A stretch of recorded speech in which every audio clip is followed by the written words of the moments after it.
now? Yeah, it's fine. All right, perfect. So once again, hello and welcome to Creative Classroom. This is the 8th session. So congratulations to all of you for bearing with me for the last 2 months in the pandemic. We've been inviting guests, but believe me, today is one of the most exciting days for me. A great friend, someone wonderful who's joining us here for a very engaging science session.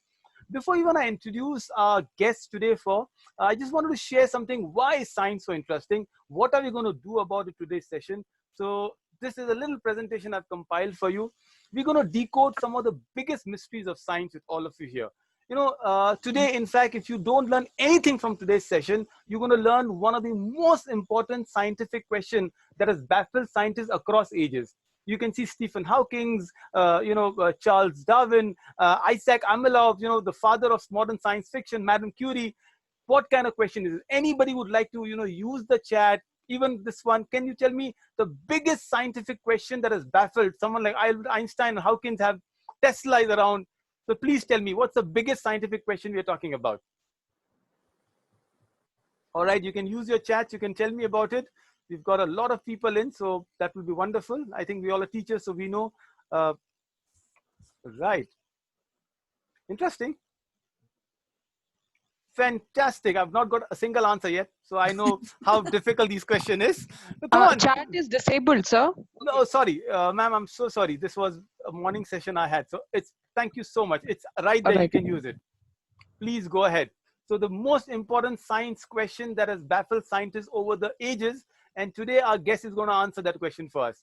Gravity. Okay, Priyanka ma'am says black hole. Kavita, keep noting them. That's all for you. Right. Okay, anyone else? Go ahead. So I'll take one more and then I'll tell you so that we start on real expectations. What are we solving today? And, our guests have won a lot of awards from Belgium, Switzerland, in Dubai. Maybe now a Nobel Prize comes in if she answers this. Please. A science is boon. All right, Jaya says, why everything is there? Question, Yeah. sir. So the biggest scientific question that we're going to answer today, Kanta ma'am from Chennai, thank you. How to purify Earth from being affected by virus, ma'am? That's something we'll let the WHO take care of it. Dinosaurs got extinct. All right, Savita ma'am says that. Okay, thank you so much for your answers. This is the most important question that we're going to answer today. What came first, the hen or the egg? Right? So this is how our expectation should be. This is how a science class expectation of a student is. This is what a teacher is going to do. Right? So we are going to answer this. As I said, we don't want to take ourselves very seriously. We want to make sure that science is fun, science is engaging. Anyway, I've compiled the whole hen life cycle for you so that you don't go disappointed. The chick hatches from the egg and the entire cycle goes. There's an egg coming in, there's a chick coming in, there's a hen coming in. I'm not interested in knowing because you've got a science teacher with us. But just letting people get comfortable what science is. I've got some very interesting fact with this. By the way, these chicks that you see, they have dreams just like us. So they are also enjoying the pandemic. They're sleeping a lot and they dream just like us. Very interesting. Science is this. Number two that we're talking about is chicken have their own language. Science researchers, I don't know who pays them for doing that. We have problem in school pays generally. They've learned 30 chicken sounds, by the way. And then they have full color vision. They can see more colors than you and I do. And finally, the only thing is hen will fight so that chicks remember the next time if anybody calls you chicken, your moms and your teachers fought for your education. And that is what we say. Hats off to all of you here, the science teachers. This is the only thing I want to share with you. I have an experiment. Did you get your answers, by the way, or we still wait for our STEM expert to give answers? Kavita, you should be ready now. We want to get I am. So hen and chicken, we have it. Okay, so I asked all of you to get an egg for me. All of you who've got an egg, do this experiment. Please, this is a normal egg, a raw egg that I've got with me because I've seen a presentation. It is very exciting and it's the only time I'm speaking. I'm going to take this little aside and here's my experiment here. Can you put the egg somewhere here so that the egg stays? That's it. It falls down. Can you just make an egg stand? Can you do that, everyone? Try it with your eggs. I asked you to get your eggs there if you want. Do these experiments with yourself. How does an egg stand? So I've got someone on the chat. Kavita, any idea? Can you give me some tips? I think I'll just leave it for some time later. Yeah. So we will come back and we'll make sure the eggs stand. I don't want anyone to leave. So I'm not giving answers right here. Before even I get started, here is my guest, an amazing personality. Don't worry. Oh, this is not my guest. there she is. It's Kavita Sanghvi. She is a STEM educator. She's been traveling across from over Belgium, Brussels. She's been to Switzerland.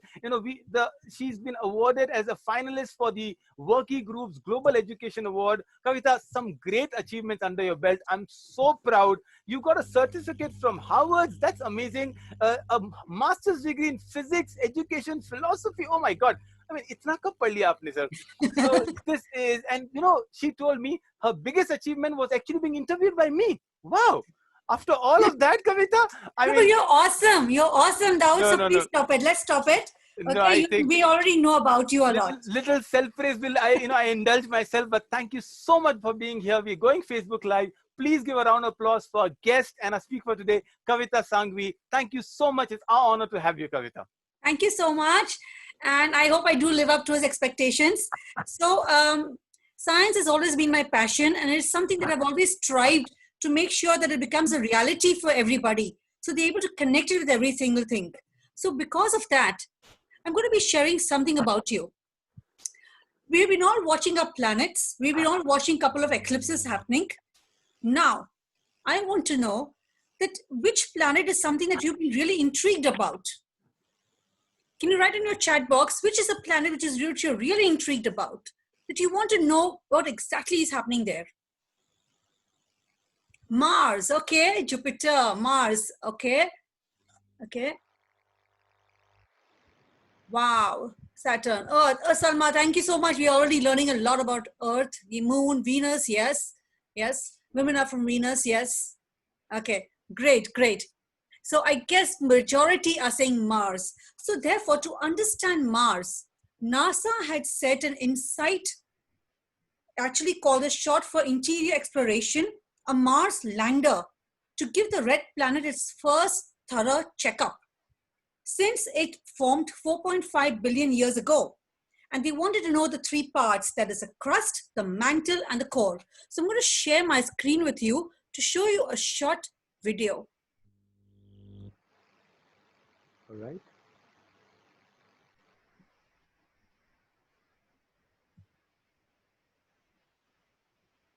Okay, so just 1 second. Yeah, absolutely fine. It takes time to go to Mars. Okay.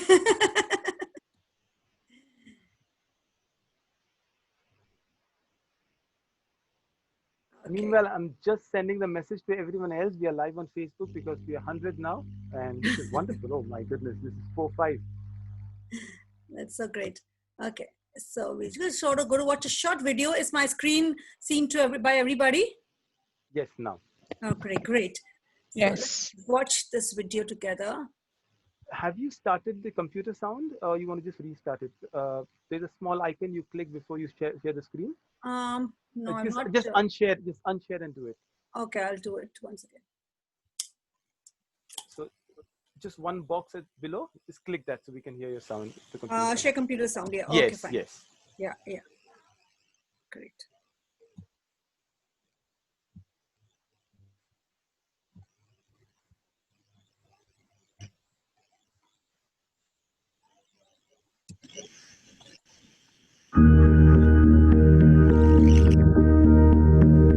InSight is now traveling at a velocity of 2,000 meters per second. InSight has passed through peak deceleration. Telemetry shows the spacecraft saw about 8 G. InSight should now be experiencing the peak heating rate. Ground stations are observing signals consistent with parachute deploy.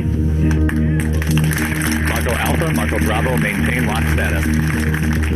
Altitude convergence, the radar has locked on the ground. Yes. Standing by for lander separation.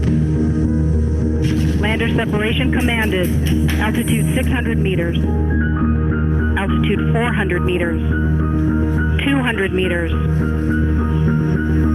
80 meters. 60 meters. 30 meters. 20 meters. 17 meters. Standing by for touchdown.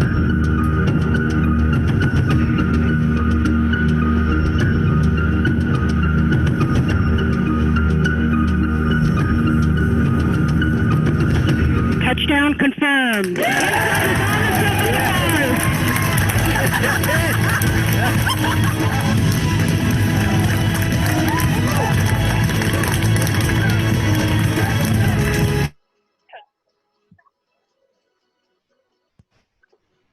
Yes. Wow. We already on Mars? So, so you just went to Mars right now and you just saw how InSight landed on Mars. Now, what science principles can you cover out here? So I'm going to start sharing my PowerPoint presentation with you now.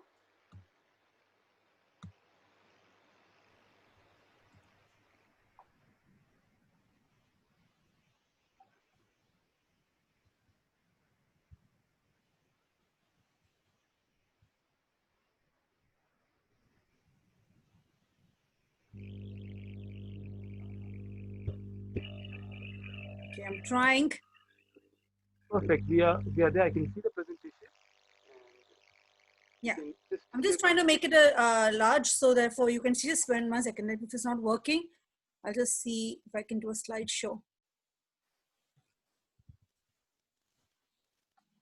As engineers, my Yeah, HOD great. told me the first thing is the Murphy's Law. When anything has to go wrong, it can go wrong.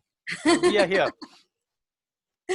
Okay, so now I'm going to share a Mentee's link with you, and you have to tell me which science principles get covered when an entire rover lands on Mars. What science principles do you think for it to land on Mars, what science principles can get covered? So the Mentee link, if you can share. Yes, I'm Dawood? putting in the chat also. You can just go to mentee.com from your mobiles or laptops. It's 21481. I'll just put it to everyone. So you can either go to the link here or else I'll copy both of it. So I have the PPT. I've shared the code to them. They can go to the code as well. Yeah. So, all right, I'm already getting someone on the code. You can actually pull up the code here, the mentee.com, and you can see how many people are messaging or writing about, isn't it? Yes. I put the link is I'm here. already onto that. I have my Mentee out here. So 21481, everyone. okay.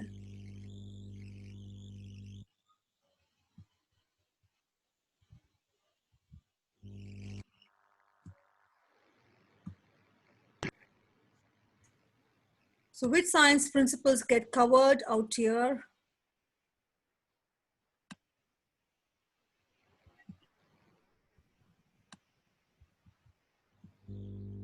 Okay, we're getting, all right. You can present, and yes, you will be able to see all the Yes, answers. so I can see out here.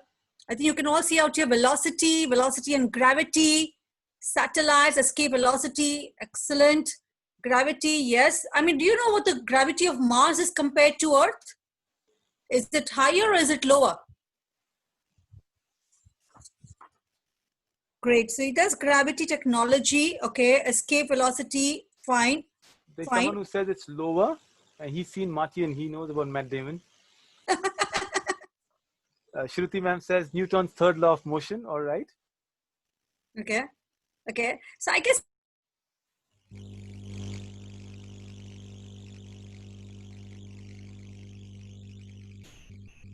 you're talking about orbits, all of that, for it to land onto this. Okay. So it's great that you all have really started thinking about, I mean, the science principles getting covered in the InSight mission. Now, when you talk about this, have you ever tried to connect it into your class? Taking a movie of, or taking a site of this InSight, or maybe you just have a Chandrayaan 2 and connect it to the science principles taught in school. Because Chandrayaan 2 could not hit the base. So what is the particular reason? So that's really wonderful. I guess everybody is having this gravity thing. So I'm going to go out from here. And once again, start sharing my presentation.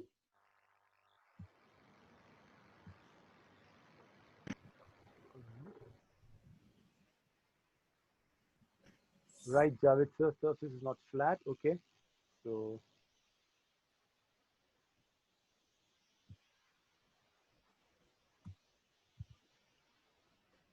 Okay, so I went on to this. So now there's a certain experiment which actually is something that we can conduct to understand how this insight could have landed on Mars.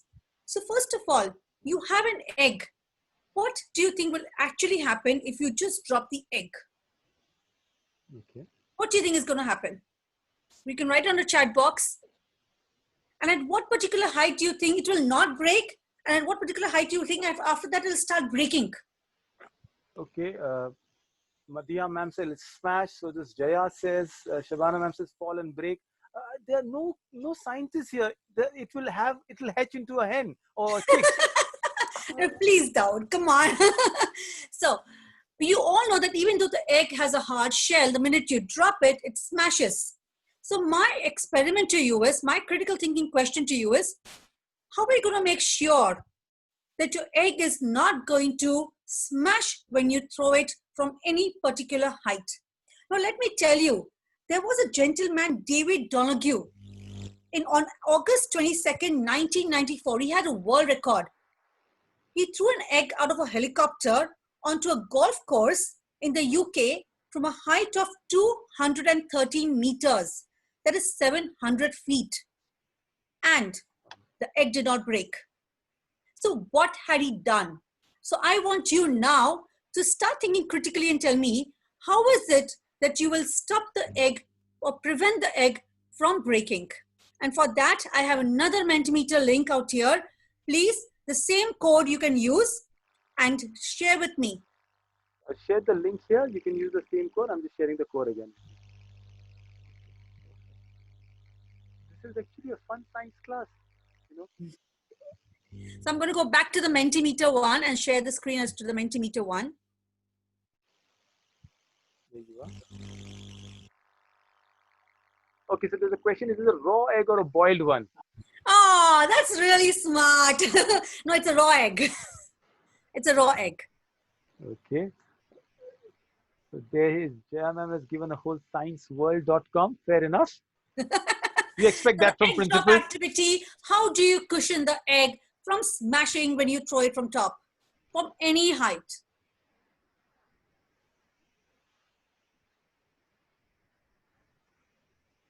Okay, so you can go to 214.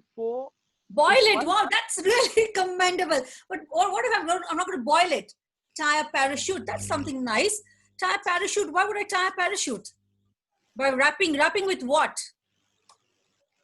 Wrapping with newspapers, wrapping with plastic, wrapping with cardboard. What is it going to wrap it up with? Freeze it. Freeze it. How does the freezing work?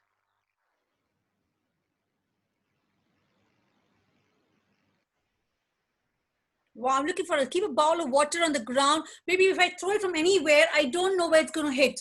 So what if that ball of water is some far distance away? And where if it hits also, it just smashes the wheel after hitting the base of the water.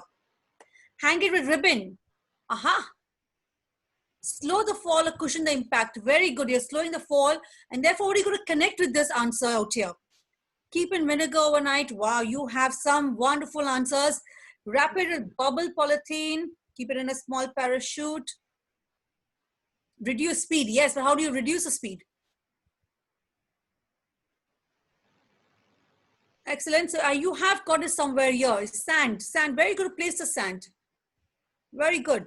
There is bubble wrapper. There is cushion it. Yeah, it's really, make sure it doesn't hit floor. But how do I make it sure? I mean, what am I going to use out here?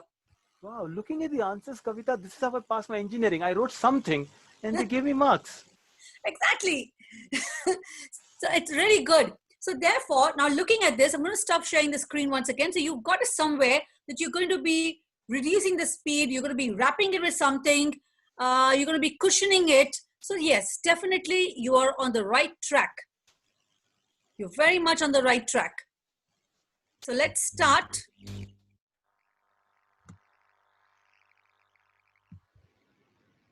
Okay, so let's start.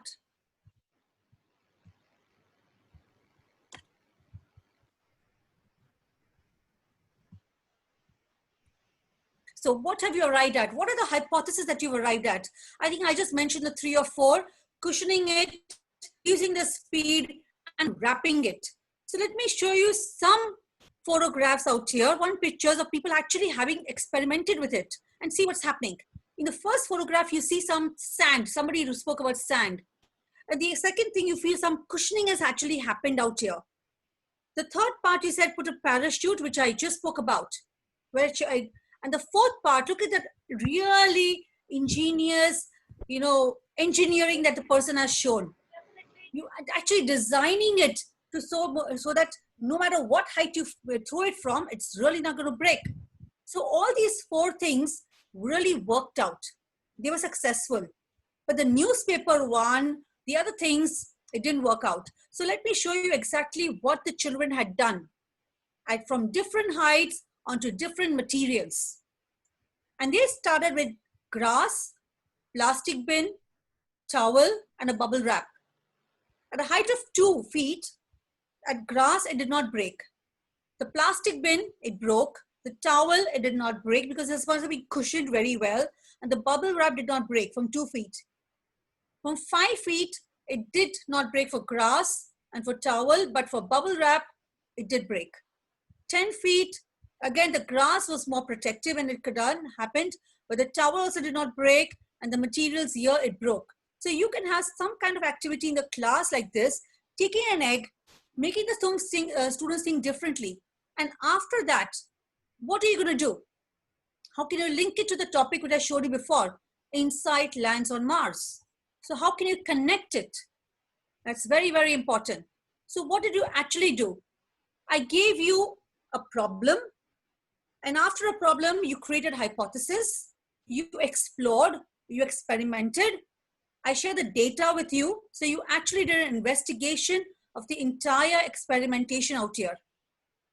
And afterwards, you came up to the results that if I cushion the impact, slow the falls, combine all the strategies, but you had this ingenious design out there, or maybe even orient the egg so that it lands on the strongest part of the shell. So you need to do some research as what is the strongest part of that shell. So these are actually the inquiry-based learning module, which we can use to make our entire science very, very engaging. So I'm going to now start something which I really enjoy a lot. And that is watching movies. Because movies is another way of really bringing science onto life. Now, how many of you all have watched The Martian? I have. Matt Damon, I can't miss it. Exactly. He's awesome, awesome, in fact. So I'm going to start now taking you to this entire link. If you've not seen it,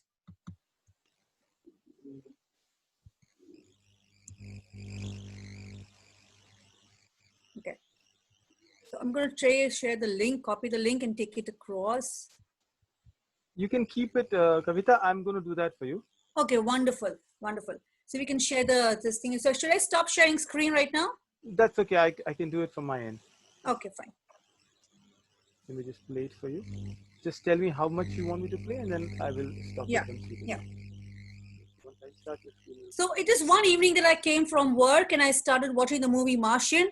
And believe me, I was hooked onto it. And that very night at 10 o'clock, I wrote a blog on it. I read it. It's beautiful. I'll share the blog in Creative Classroom, by the way. This is wonderful. Can I start? Please do. Just let me know others who can hear me well. Can you hear me, everyone? Yes. It's audible too. That at some point, everything's going to go south on you. Ready? And you're going to say, this is it. This is how I end. Commander, Mark is dead. We have to go now.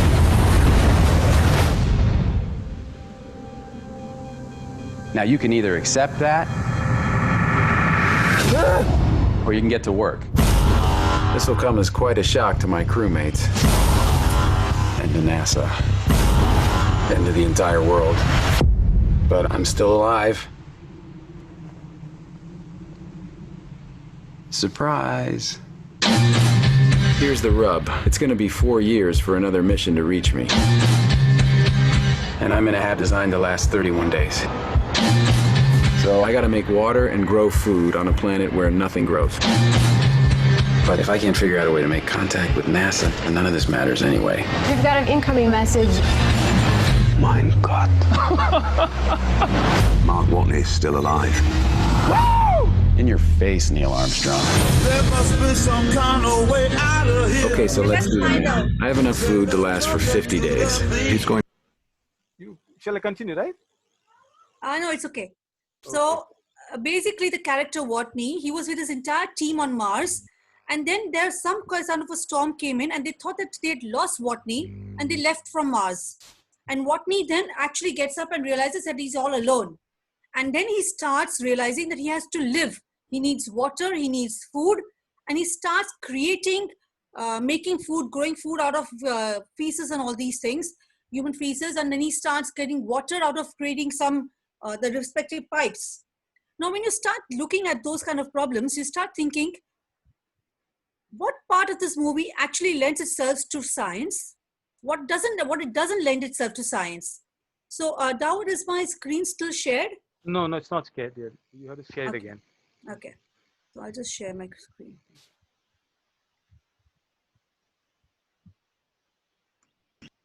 Okay. There we are. Yeah. So as Kavita is sharing the screen, I did my engineering from Chennai. I learned all my physics from Rajnikant movies. So they I really feel, which physics concepts the South Indian movies, I don't know what to say about those movies. Yeah, and we can learn a lot of science from Dabang as well. So this basically, I have of course a couple of questions to ask everybody. If you've seen the movie Martian, and this is kind of project that you give your students, you can tell them to look at the movie and categorize the events and activities which are actually scientifically probable and the least probable. For example, in Mars, they said that high winds come and everything gets destroyed. But the gravity of Mars is such that even high winds come, it will never be as effective as it is on Earth. So that aspect of the movie Martian is actually least probable.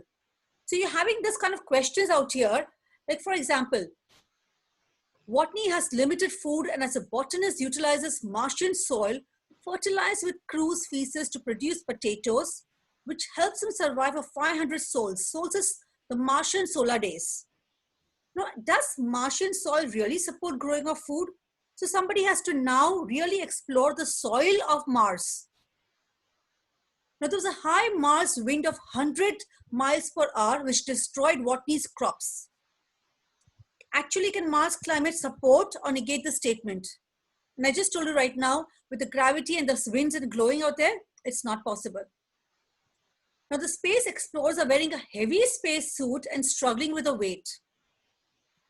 Should they be struggling with a heavy load? Tell me honestly, right now on the chat box, should they be actually struggling if the gravity is less? Should they be struggling with the heavy load? Please respond in the chat box. Most of them are saying no. You're there. Should feel lighter, or you can see the chat here. Yeah, but I think somehow I'm not able to see the chat from here. Okay, so it's just yes and no, except Jaya said it feels lighter. Most of them are no. Jaya said 60% lighter. Shruti ma'am, OEC and Savita ma'am said no. So there you are. Okay. So basically, it's very, very difficult to be it's not difficult to wear the nude suit at all because the gravity is lower. Now, Matt Damon's character, this is really interesting. What he had actually done, he took hydrazine from the rocket fuel, he dissociated it into nitrogen and hydrogen, and he burned the hydrogen with oxygen to make water. Is the technology sound? It is actually. It does work. So you can you suggest any other alternatives? Watney is shown to be sweating a lot in his spacesuit at times. Sometimes he gets cold easily. What is the Mars temperature? Now, it can't be because you know that Mars has really high temperatures and it goes completely very, very low temperatures at night. So it has a very, very temperature. So this is all the kind of questions that you can put across to your students and they really have to think critically because there are no answers on Google in this. So taking questions like this can be your projects. Movies are excellent project material. Now, share with me which other movie can you use to actually give it as a project?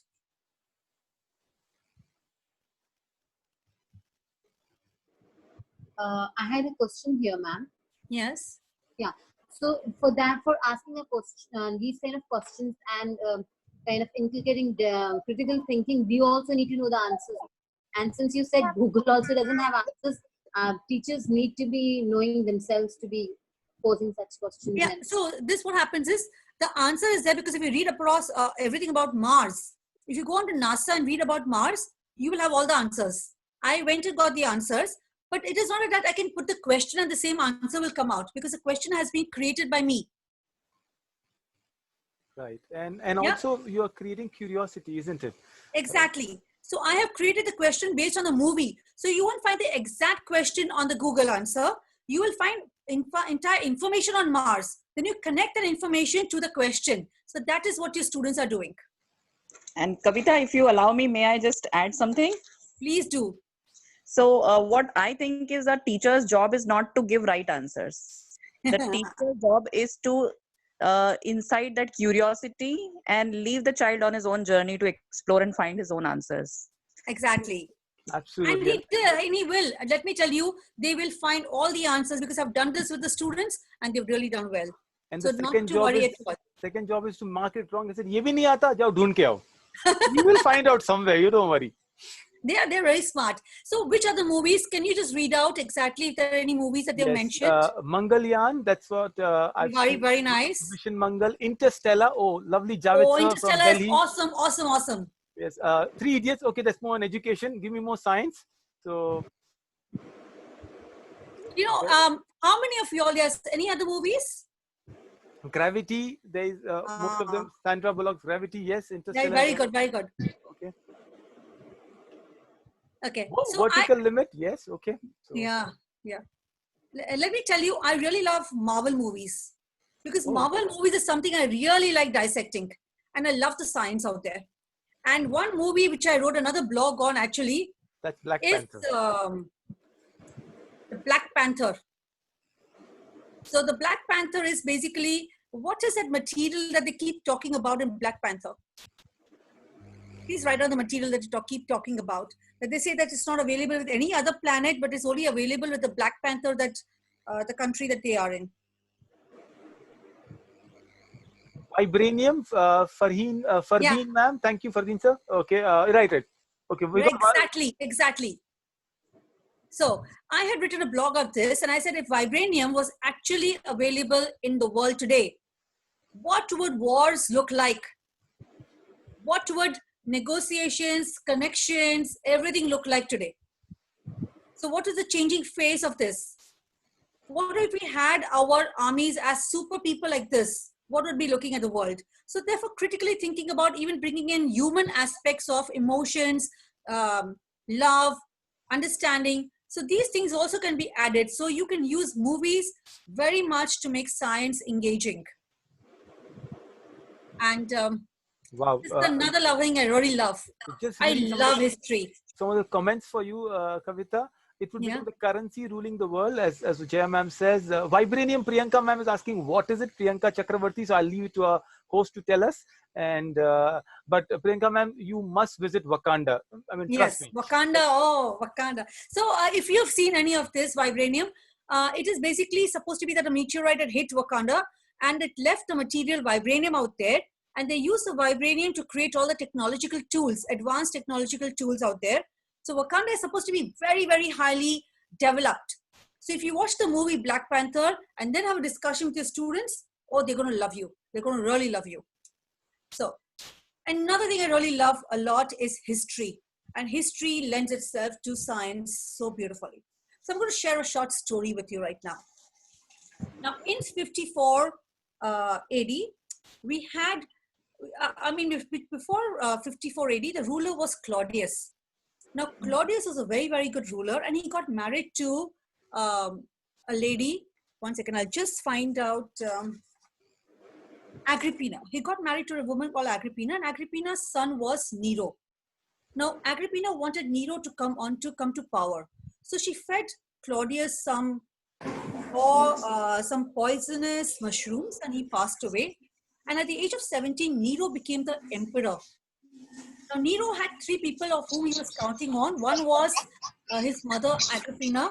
The other was Seneca, and a third person also. They were his council members.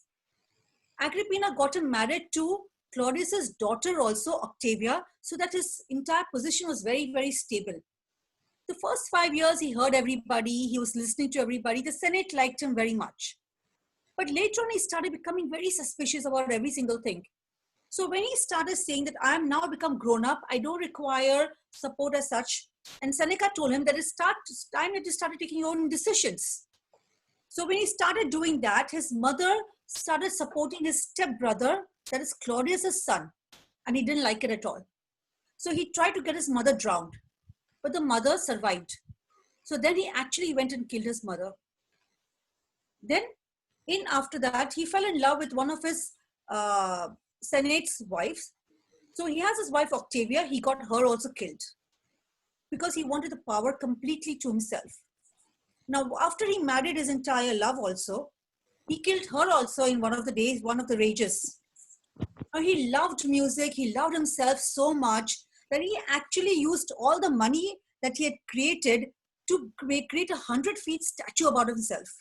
That was the love that he had for himself. So when entire Rome was burning, the history teachers will say that Rome was burning in 59 AD. He did nothing, but he was busy doing some other things for himself. So the people were very, very unhappy with him.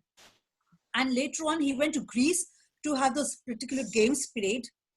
And the entire Senate went and said, we don't want him. And they went out to kill him. He realized people are going to kill him, so he committed suicide. Now, after 68 AD, the entire Rome was in a very, very bad shape because there was nothing. This man had taken away every single thing. So they said the next ruler which came in, he was very, very good. And he said, let me build the trust of the people. Let me get the trust of the people.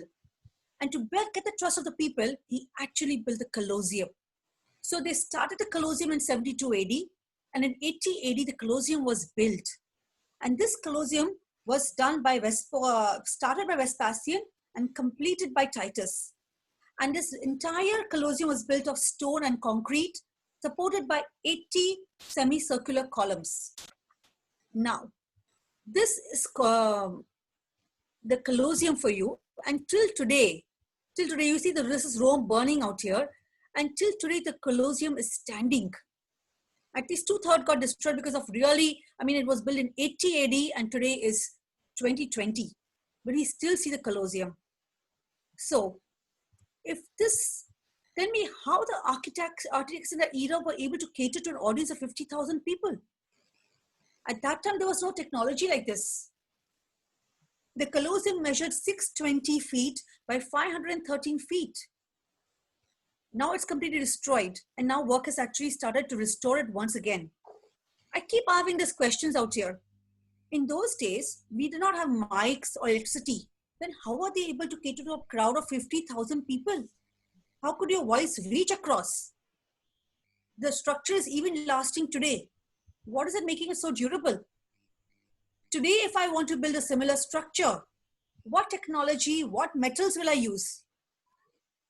And if I have to create this, what will be the cost for me today?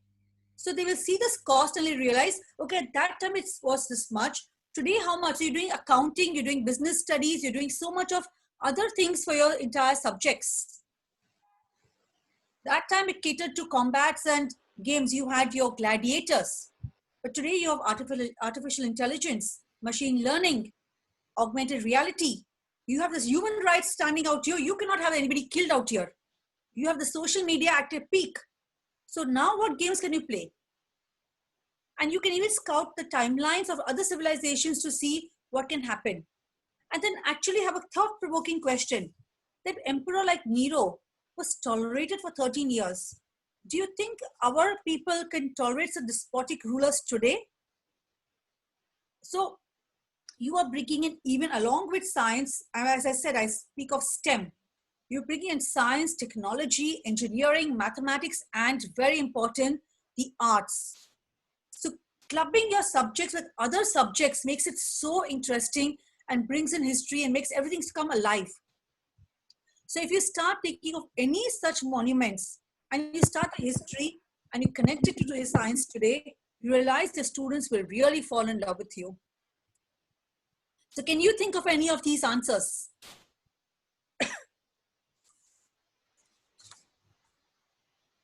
We should think like Nero, or we can think normally also. Oh, please think normally. I'm putting the blog out there that you've written, amazing blogs. Go ahead, give your answers. I think I'll read out for Kavita.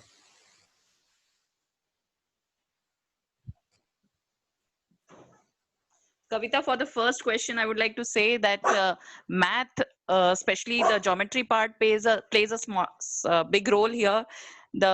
The way the walls are constructed, the sound or the light has to fall at such an angle that there is an internal reflection or something like that amplifies the sound. Yes, yes. So if you notice, that is why it is a circular way for the sounds to hit back to each other. Right, this is what I meant. Yeah, that is why it's circular. So if you go to the picture of it, you'll see how it's looking. It's circular. Yes. So the sound waves are bouncing back off each other's surfaces. So if you look in all of that, there's echo, all this happening across. So they were so smart and they were so intelligent. And you've seen across how the Taj Mahal came across. Everything is at 90 degrees. Again, another something of science coming around here. So you also, can the chemistry aspect here, like yes. what material has been used for construction, that it has not completely got dilapidated, or the way, in today's time, hardly 100-year-old building you would find which is standing still. Exactly. So as I said, they use stone and they use concrete in it. And the concrete must have been really the real concrete, not the mix that we are getting right now. In our buildings, in 10 years, we see the cracks. Okay, so there is an answer which says eco-circular structure. Okay. Isn't that brilliant answer, Kavita? Because very good, awesome. Yeah, it's from my wife, so you must appreciate it, please. So yeah, so I have to go back after all science back. I'm a spouse, so spouse is above science. So thank you so much, Azia, for your answer. Saiful sir says the sound engineering from high place. He says something sound will be enhanced if you speak like that. So wonderful. Okay. So just think of the ingenuity of those people at that time. They made use of it and they really got the people around. And then later on, Rome once again came back on its feet. So you had rulers who ruined countries and you had rulers who made the countries. Okay. So connecting the subject is very, very important, and that is called as high steam. History into steam. So make them really feel like real scientists. So recently I had done a project with my own students. And I had to make them think about nature-based solutions to combat forest fires. So it's a recent one done across. And I'm so proud of the work that they have done. Making an e-booklet and e-posters. So this is again taking them a little away from this. So this is the nature-based solutions for forest fires in India. So we had them do research out here.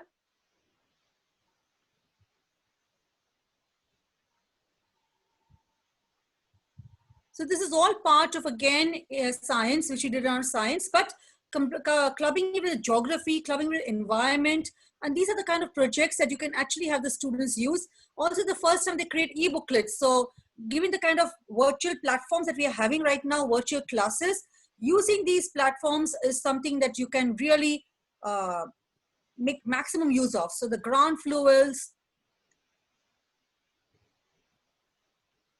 So this is what I'm sure saying, that, make the students feel boss, they're the boss.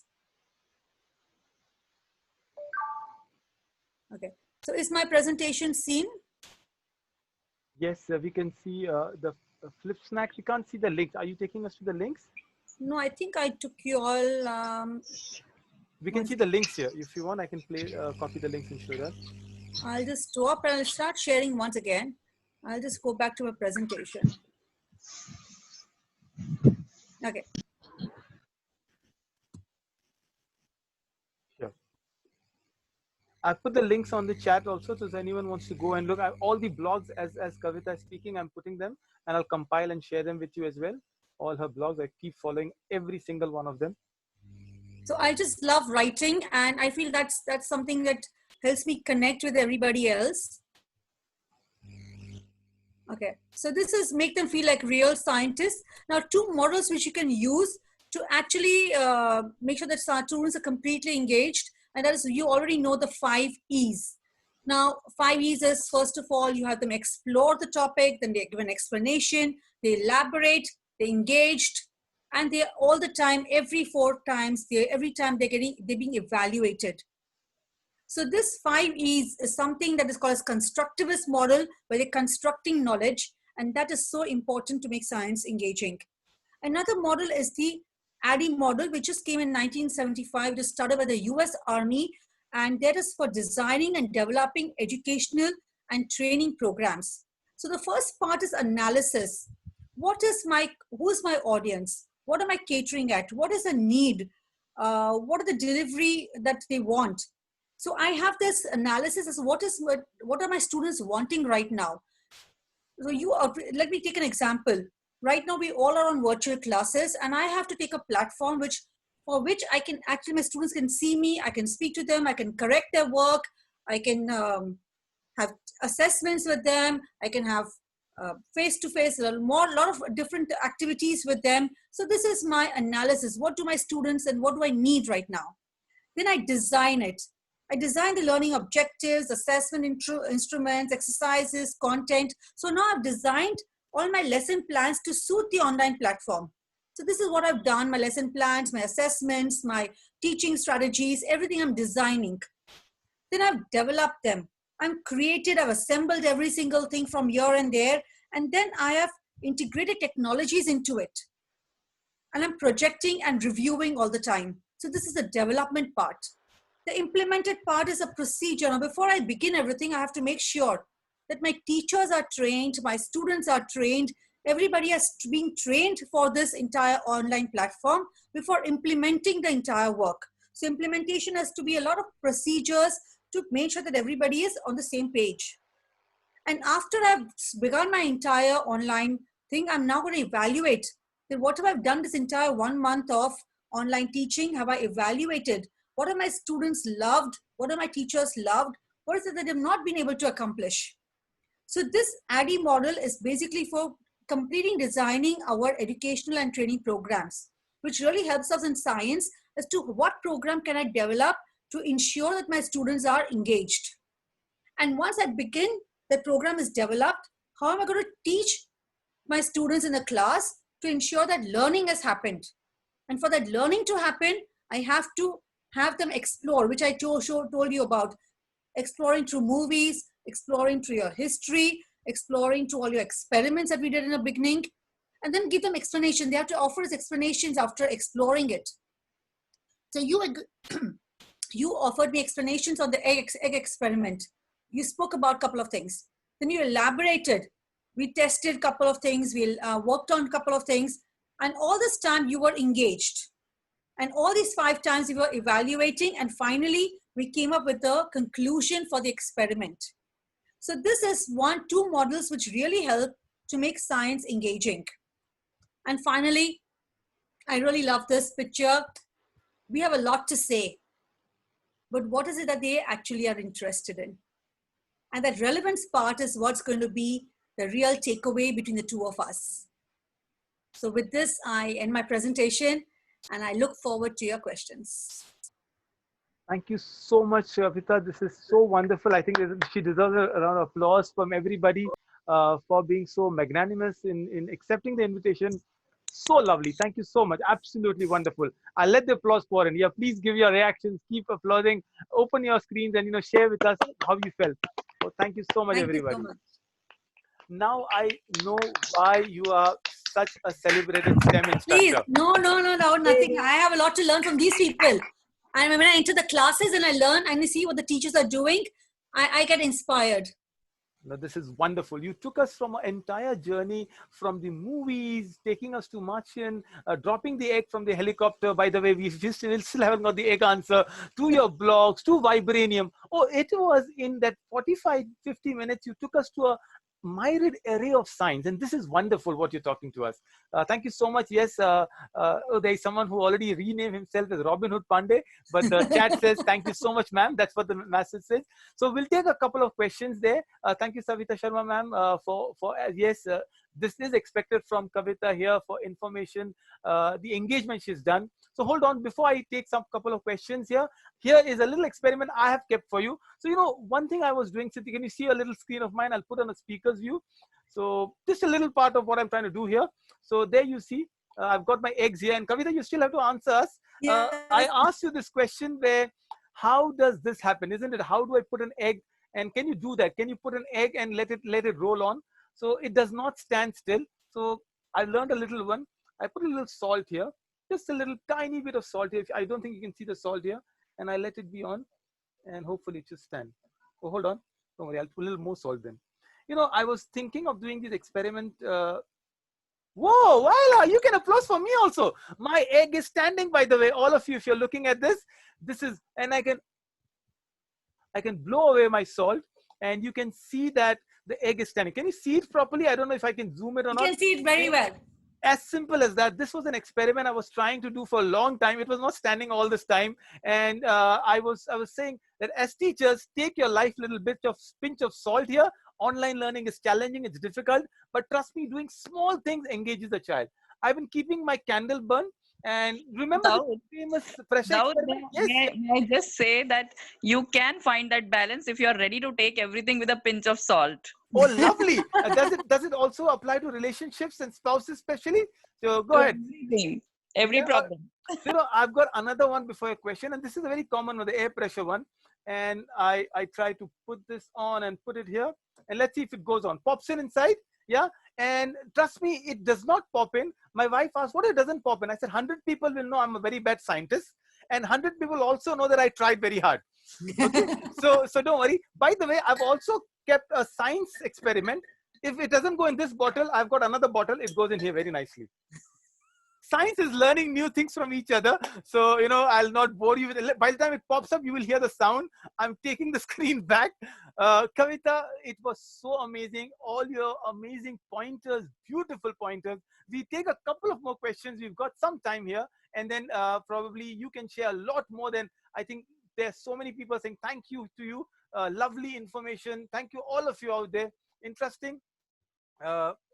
Right. So there's a question out there. I think there's another one. How do you manage to travel so much all across the world? That's a question first up before I even go on. I don't. The European session. Okay. So he keeps talking about Belgium and Brussels. I went to, since Jaya is there, I done a research in Jaya school on connecting STEM in school to industry. And then as part of, I went to present my research at Scientix, that is a science education. And that's how I went there. For Dubai, because of the Global Teacher Prize, being shortlisted as top 50 in 2016-17, I've been going the past 3 years because I've also gone as to present a research. Even last year, I've done another research, and that's how I go to present.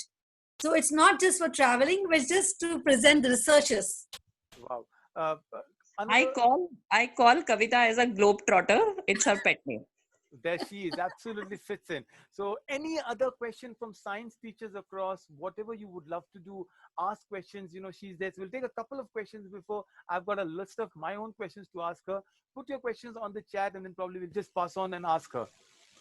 Kavita, how difficult it is to use online science teaching than it was for real? There's a huge difference?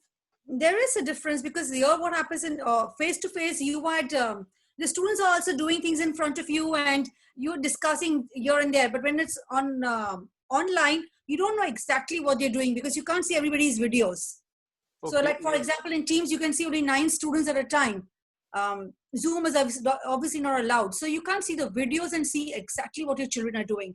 I think that's something that all of us are feeling. Right.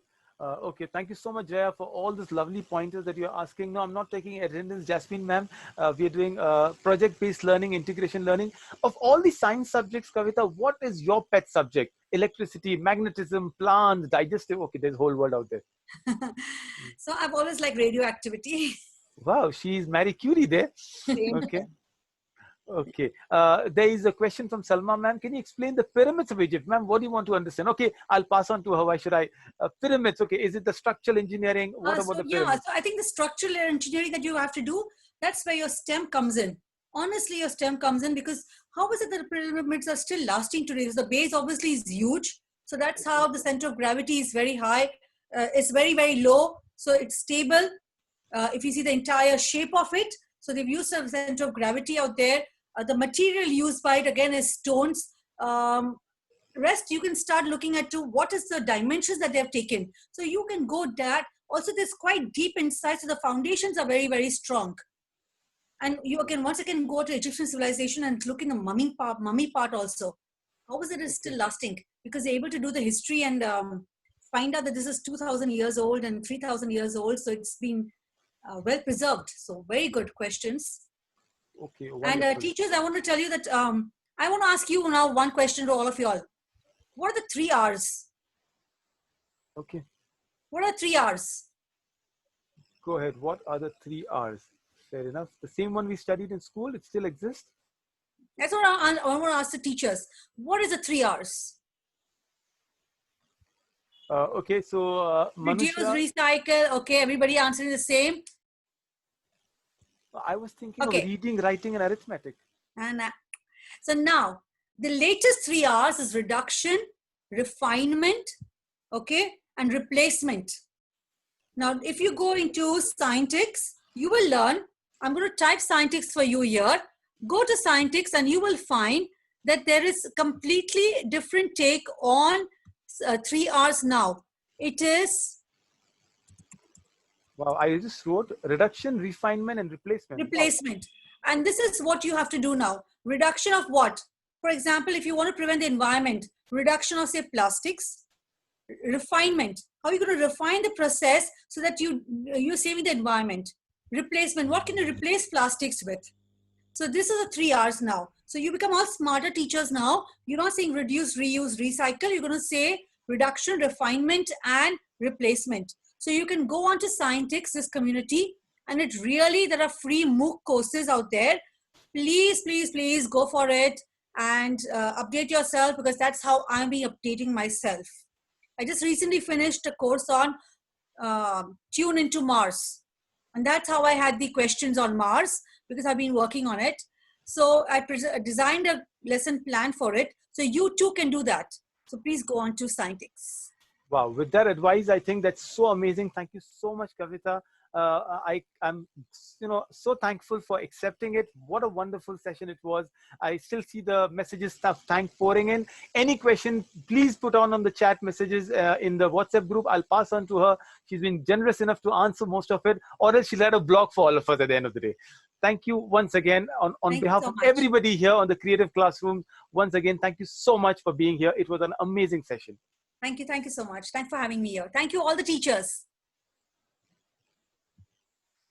Right there. We sing. Thank you, ma'am. Thanks to both of you. It was wonderful. By the way, we are not leaving you, Jaya. So hopefully in 2 weeks' time, we're going to have your session, and all of you stay tuned for another amazing session, for another amazing educator. You have put me on spot. I can't say no. It will be my pleasure. Thank you, everybody. And once again, it was wonderful on science. Hope it makes us a little better teacher. And our students thank for all the learning that you're putting in, the art that you put in to make yourself teachers. It will reflect in your lesson plans and your learning and the student interaction. Once again, signing off. Thank you so much, your mindset coach, Dawood Waid. Bye-bye, everybody.